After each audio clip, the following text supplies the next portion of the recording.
can you just detail exactly what occurred in the Middle East? Who facilitated this attack? It was done by drone, but some of the details I still am not totally certain of. And how should the U.S. respond?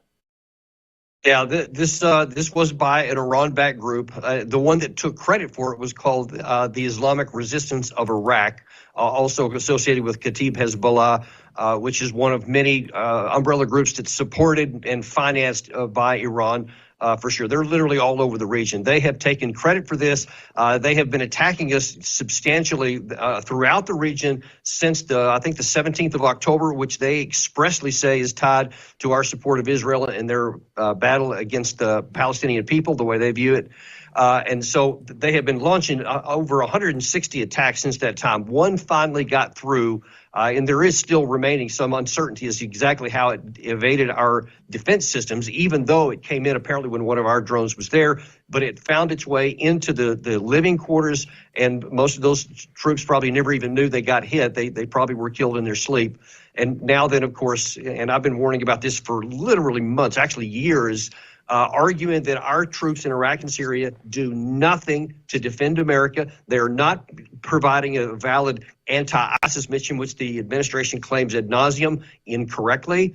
And so because they're there, now then it makes it easy for these Iran-backed groups to actually attack the United States. Otherwise, we wouldn't even have been attacked. So now then, though, troops have been killed. And so the president has to respond because that's the requirement for both the 1973 War Powers Act and the Constitution and the office of the president. But it authorizes him to go after who did it, and that's whether it's Kataib Hezbollah or the Islamic Resistance of Iraq. It's not Iran. So if we spread this to Iran, now then we risk having them retaliate back against us and possibly more Americans being killed. What we should do is respond to the people who did this attack. They should be killed. They killed Americans. They should die.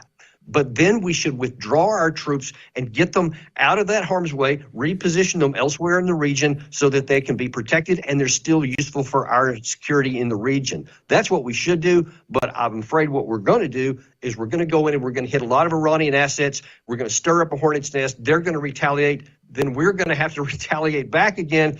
And this could go in a bad place.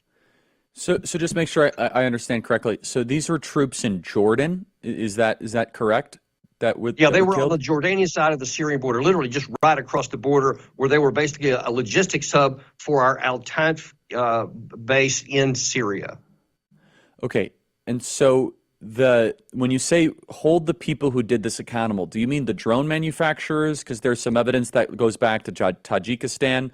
When you say we should retaliate to the people who did this, what do you mean specifically by that? I mean the people who used it. Wherever it came from is almost inconsequential because it matters who used it. And the people because that's with any weapon system. It's not the person who made it, it's the person who used it. And if Kataib Hezbollah used it, if it was the Islamic Resistance of Iraq who took credit for it, that's the one that needs to pay the price. If it turns out that those who did this go all the way back to Tehran, would it be prudent to strike the homeland of Iran? Well, see, it gets dicey at that point because our objective, the strategic objective of the United States, needs to be what we need to do to protect our country the best, protect our troops, and that does not equal going into a war with Iran. Sometimes we have to say we're not going to do what we want to do if doing so would worsen our position. Now, there's lots of ways non-kinetic that you can respond to Iran. If these things turn out to be the case, there's lots of things that we can do that we aren't doing yet, and then we can take action that way. But if we strike militarily into Iran and then they retaliate and more Americans gets killed, clearly that's not in America's natural interest, and we've got to do something different. Yeah, so then your recommendation to avoid a quagmire here is to ask the question, why do we have so many troops scattered across this in the Middle East? Where do we have troops currently in the Middle East? I mean, I was a little shocked to realize that we have 3,000 troops in the Jordanian-Syrian border. I wish we had 3,000 troops on our southern border. Right. Yeah, that's one of my points that it just drives me crazy as well. But yeah, they're literally scattered throughout, and it's officially about 900 in Syria, about 2,500 in Iraq, and we're not sure how many are physically in Jordan. But we know that it's a lot of them. And then, of course, there's all kinds of support personnel. There's contractors. There's no telling how many are really there.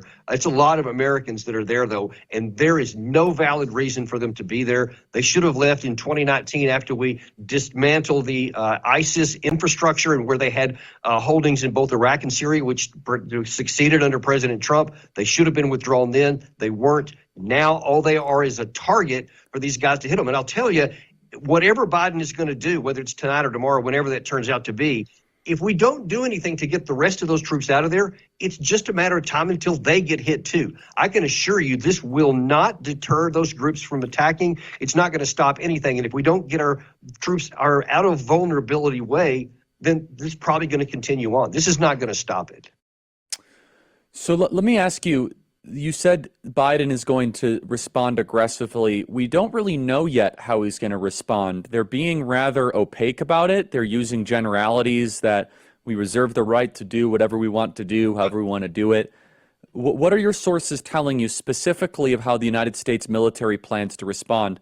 Because as to this moment, there has been no response to the tragic death of these 3 patriots.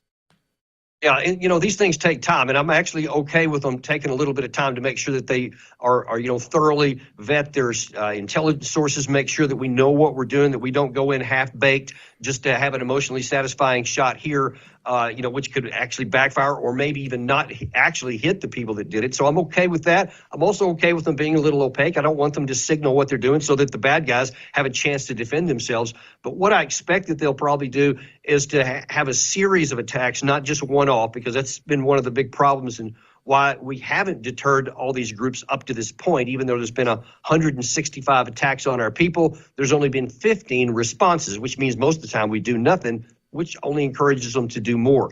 This time it has to be heavy against the people who did this and not just some empty buildings. It's got to be some real facilities. It's got to be the people who actually planned it and did it. And sometimes it takes a little bit of, intelligence work to be able to find out where those people are. So that's probably why this will take a sustained amount of time. And if they don't get them all in the first round, I imagine they'll keep looking, because once you kill an American, you're on the radar.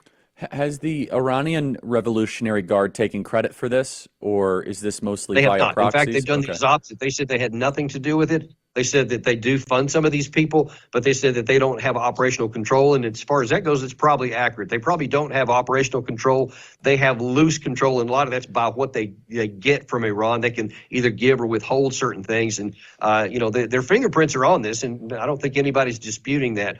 But the question is to what extent and to what should be our response as well. Post the killing of Qasem Soleimani, are we already in kind of a cold, slow-motion war with Iran? I've heard so many people cite that in these recent days about saying, see, we took out their guy, then they backed down. That's not at all what happened. That's completely counterintuitive to what did happen, which is, look, we had a whole salvo of missions on an American base in Al-Assad in Iraq that just crushed all kinds of our facilities, wounded 100 men. And according to an analysis that was done a year later, it was sheer luck that many of them were not killed, which would have put pressure on Trump to do something more. As it was, we did nothing more after that. But from that time until October 17th, there were at least 80 attacks on our troops throughout the region. So it didn't stop. And they have never said that anything besides they're going to continue to get revenge for killing Soleimani. It continues on to this day. Yeah, they have not forgotten. They still commemorate the death of Soleimani. Final question here. Do you have faith and confidence that Biden will be able to thread this needle without starting a new regional massive war that involves American troops? I hope he does, because I want our country to succeed. I want our troops to be protected, but I have very low confidence because the actions they've taken so far did not allow me to have that kind of confidence. But I'll just tell you, if part of their actions do not include withdrawing our troops from these vulnerable positions to consolidate them in better positions where they can be better defended, this is going to continue on no matter how many targets we take out.